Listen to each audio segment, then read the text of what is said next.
네, 시청자 여러분 안녕하십니까? 저는 종양내과 의사 김범석입니다. 오늘은 죽음에 대한 이야기를 좀 드려보려고 합니다. 그중에서도 죽음에 대한 두려움을 우리가 어떻게 없앨 수 있을까? 이런 이야기를 좀 드려보려고 합니다. 환자분들 진료를 하다 보면 얼마나 더 살 수 있냐, 나한테는 남은 시간이 얼마나 되냐, 뭐 이런 것들을 질문을 많이 하시는데 엄밀히는 의사들도 참 대답을 하기가 좀 난감합니다. 왜냐하면 의사들도 잘 몰라요. 평균적으로 뭐 1년 내외 살기 때문에 1년 내외를 생각했었지만 치료가 너무 잘 돼갖고 뭐 2, 3년, 5년씩 사는 분들도 현실에는 계시고요. 또 반대로 1년은 버티시겠지 했었는데 한 달 못 버티고 돌아가시는 분도 있고, 이 의사들도 이런 것들을 맞추는 게 굉장히 어렵습니다. 뭐 늘 불확실하기 때문에 그런 것 같아요. 근데 환자분들이 이런 질문을 하시는 그 근본에는 제가 보기에는 죽음에 대한 두려움이 깔려 있기 때문에 이런 질문을 하시는 거 아닌가 싶고요. 모든 인간은 근원적으로 죽음에 대한 두려움을 가지고 태어날 수밖에 없습니다. 그래서 암 환자분들이 겪게 되는 심리 단계를 보더라도 보통은 이제 암을 처음 진단받을 때 나는 아닐 거야 하는 부정 단계, 그다음에 분노 단계, 왜 나한테만 이런 일이 생기지? 타협하는 거, 우울하는 거, 수용하는 거, 이런 보통 심리 단계 5개의 단계를 거치게 되는데 이 밑바탕에도 죽음에 대한 두려움이 어느 정도는 깔려 있는 것 같아요. 그래서 죽음에 대한 두려움을 우리가 과연 없앨 수 있을까? 이런 걸 생각해 보면 참 어려운 일인데요. 오늘은 그래도 죽음에 대한 두려움을 조금 없애는, 혹은 완벽하게 없애지는 못하더라도 좀 줄일 수 있는 3가지 방법에 대해서 이야기를 해드리려고 합니다.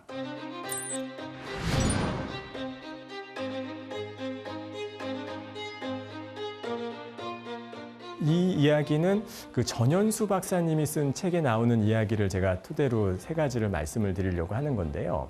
먼저 죽음에 대한 공포를 없애는 가장 첫 번째 방법으로는 내 몸이 내 것이 아니라는 거를 분명하게 아는 것 같습니다. 생각해 보면은 그래요. 우리는 만약에 내가 내 자동차를 잃어버렸다. 그럼 굉장히 슬프죠.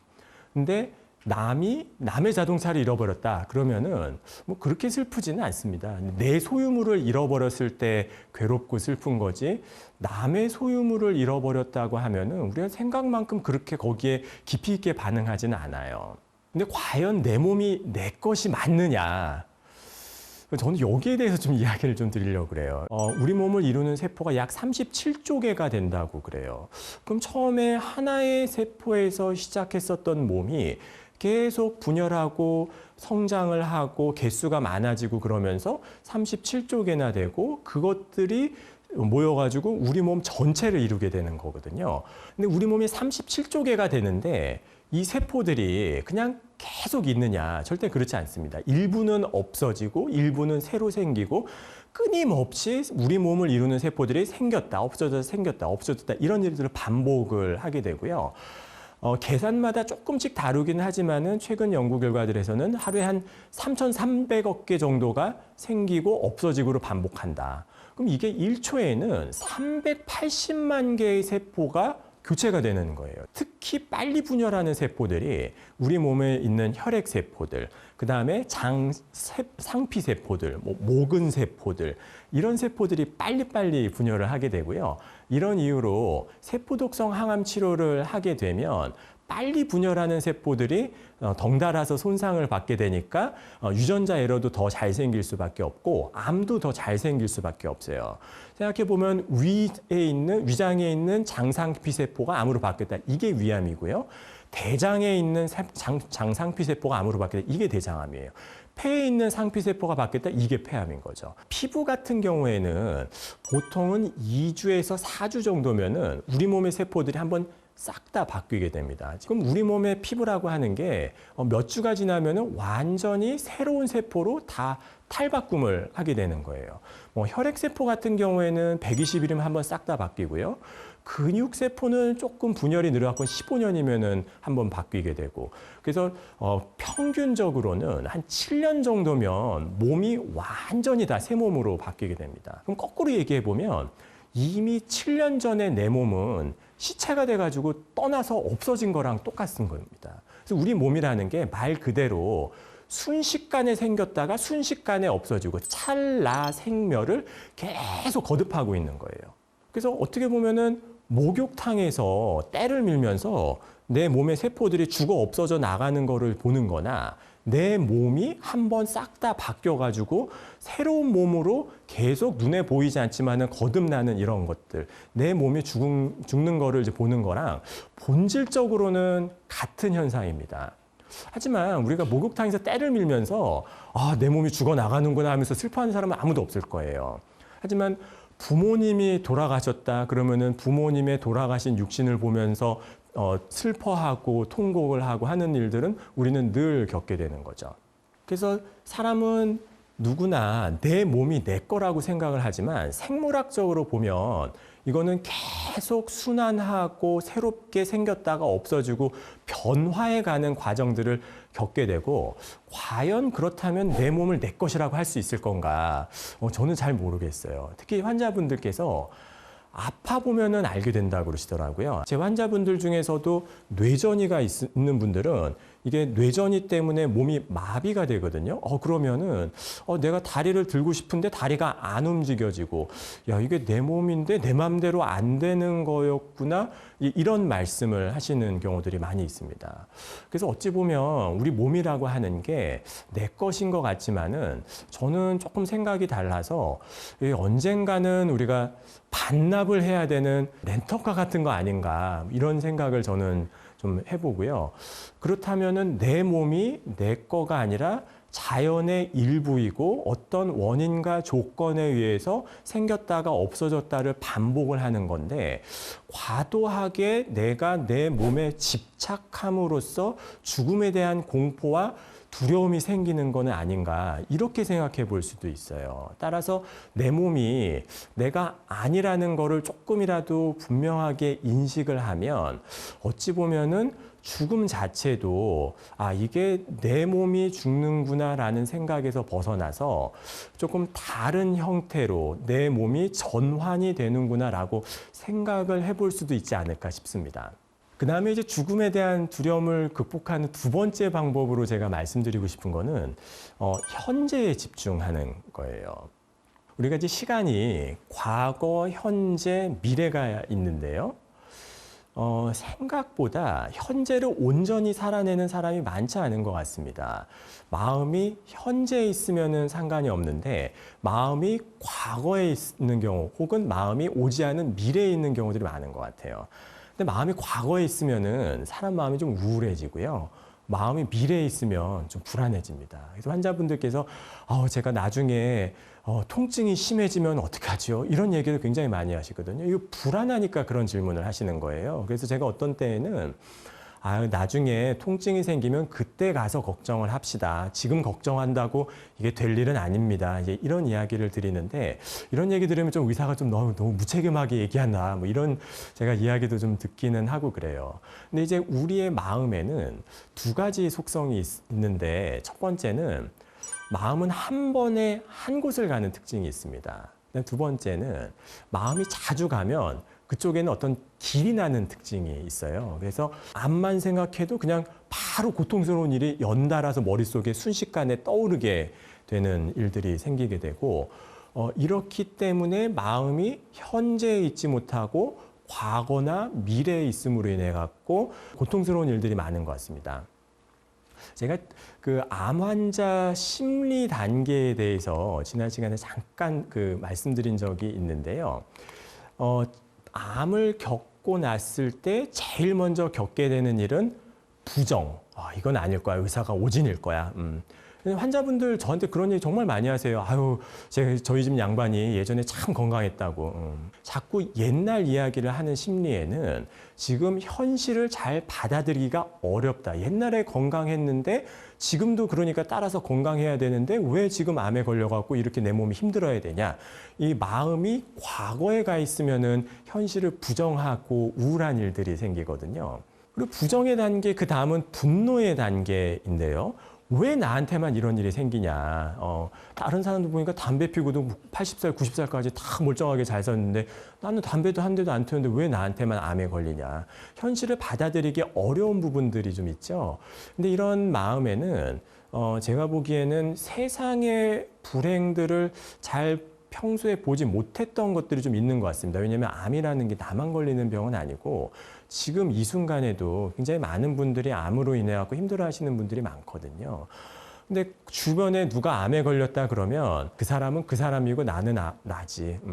암은 그런 사람들 걸리고 나는 아닐 거야. 이렇게 선을 긋는 태도가 생기게 되면은 나는 마치 불행이 생겨서는 안 되는 사람으로 인식이 되기가 쉽습니다. 그런데 나한테 암에 걸렸다? 그럼 이게 분노의 마음이 들 수밖에 없게 되죠. 그 다음에는 타협을 하게 되는 마음으로 가기도 하는데요. 가령 아유 그래 내가 암에 걸린 건 어쩔 수 없어. 하지만 갑자기 뭐 교회에다가 큰 헌금을 낸다던가 자기가 뭔가를 함으로써 내가 좋은 일을 이만큼 했으니까 이제 암 치료가 잘 될 거야. 근데 암 치료가 잘 되는 거는 내가 헌금을 많이 내는 거하고는 좀 별개의 문제거든요. 근데 자기 중심적으로 세상을 바라보면서 내가 이걸 하기 때문에 나한테 이런 결과가 있기를 바라는 타협의 마음들이 생기게 됩니다. 그 다음에 또 암 환자분을 겪게 되는 우울한 마음, 이것도 마음이 과거에 가 있기 때문에 겪은 경우가 많고요. 그 다음에 그 다음 단계가 이제 수용의 단계인데 나는 받아들이고 싶지는 않은데 몸이 힘들고 그러니까 진짜 어쩔 수 없나 보다 이렇게 받아들이는 소극적 수용도 있고 본인이 이거를 더 적극적으로 받아들이면서 어려운 와중에서도 잘 치료를 받아 나가려고 하는 그런 분들도 계세요. 근데 이런 암 환자분들의 심리 단계에서도 저는 중요한 게 마음이 현재에 딱 집중되어 있는 것들이 중요하다고 생각을 하고 마음이 현재에만 딱 있으면은 오지 않은 미래에 대한 불안감들이 조금 더 줄어들거든요. 그러면은 죽음에 대한 공포도 조금은 줄어들지 않을까.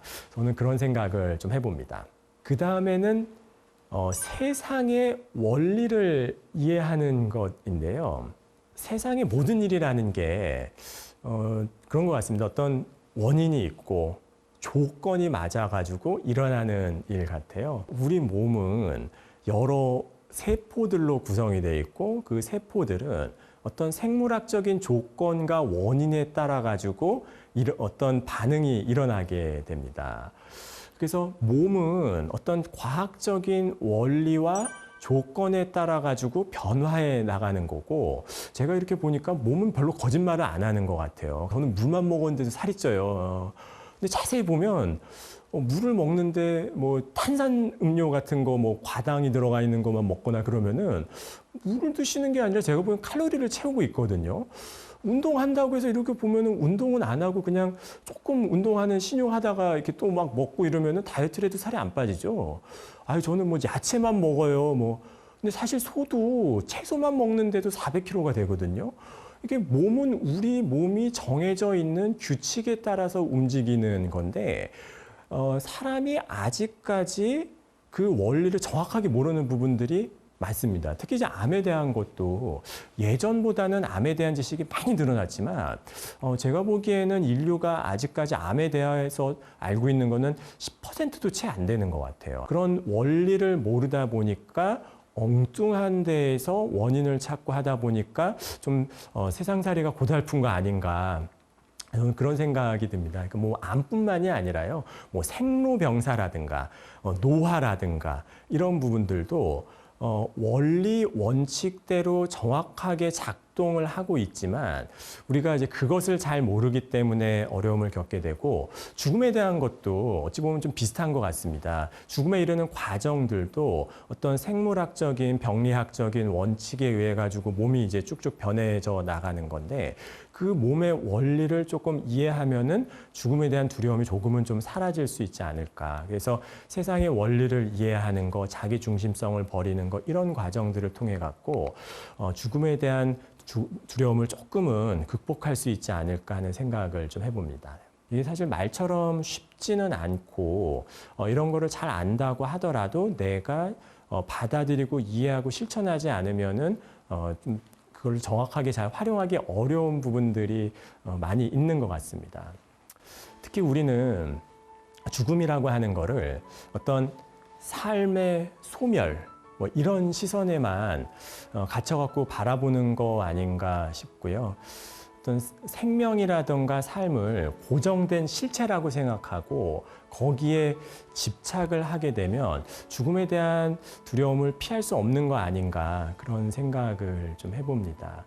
그래서 동양 고전 중에 장자 이런 책들을 보면 삶과 죽음이라고 하는 게 별개의 것이 아니라 마치 봄, 여름, 가을, 겨울이 지나가듯이 삶과 죽음도 자연스러운 변화로 인식하는 태도가 중요하다. 이런 이야기들이 많이 나오거든요. 결국 죽음에 대한 두려움에서 좀 벗어나려면 이런 자연의 흐름을 이해를 하고 우리 삶에 대한 혹은 우리 몸에 대한 집착을 조금 떨쳐내야 되는 일이 필요하지 않을까 싶고 결국은 사람도 자연의 일부이고 모든 생명체라고 하는 거는 태어나는 순간 죽음이라고 하는 게 존재할 수밖에 없고 죽음을 통해서 새 생명이 가능하면서 영속할 수 있는 이제 그런 원리들을 조금 이해한다면은 죽음에 대한 좀 과도한 두려움을 좀 없앨 수 있지 않을까 싶습니다. 네.